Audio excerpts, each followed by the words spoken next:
আমি মোহাম্মদ মাসুদুর রহমান। আমি বায়োফার্মা থেকে এসেছি। আমি বায়োফার্মায় general manager and head of training হিসেবে আছি। তো আজকে নেটকম লার্নিং আয়োজিত যে redesigning the workforce in the perspective of human AI and AI agents, সুন্দর একটা প্রোগ্রাম আয়োজন করেছে নেটকম লার্নিং থেকে। এটা খুবই একটা ইন্টারঅ্যাক্টিভ সেশন ছিল।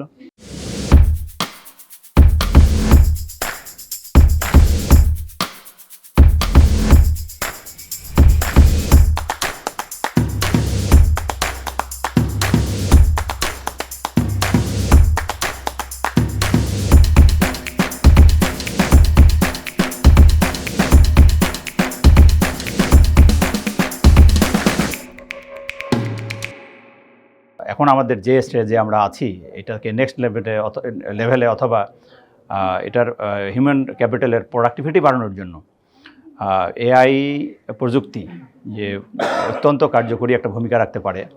ফার্মাসিউটিক্যাল আমরা এআই ইউজ করছি লিমিটেড স্কেলে, বাট এটা ফার্মাসিউটিক্যাল কোম্পানি ছাড়াও অন্যান্য আরএমজি সেক্টর অ্যান্ড অলসো আদার যে সেক্টরগুলো আছে সেখানেও যাতে এআই ইউজ করে আরও বেশি প্রোডাক্টিভিটি বাড়ানো যায়, সেটা যদি আমরা করতে পারি তাহলে আমাদের দেশের হিউম্যান ক্যাপিটালের ইউটিলাইজেশনটা প্রপারলি হবে।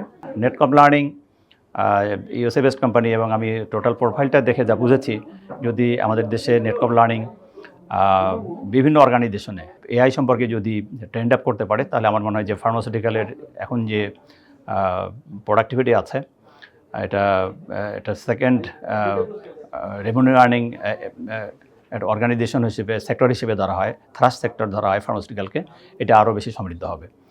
এবং পাশাপাশি অন্যান্য যে অর্গানাইজেশনগুলো আছে, হিউম্যানের সাথে এআই এবং এআই এজেন্ট এটার সমন্বয় করা যায়, তাহলে আমাদের দেশের টোটাল ওয়ার্কফোর্স সমৃদ্ধ হবে এবং প্রোডাক্টিভিটি বাড়বে, দেশের রেভিনিউ বাড়বে, জিডিপিতে এটা অবদান রাখতে পারবে। তো খুব ভালো লাগলো এই প্রোগ্রামে এসে। Thank you very much.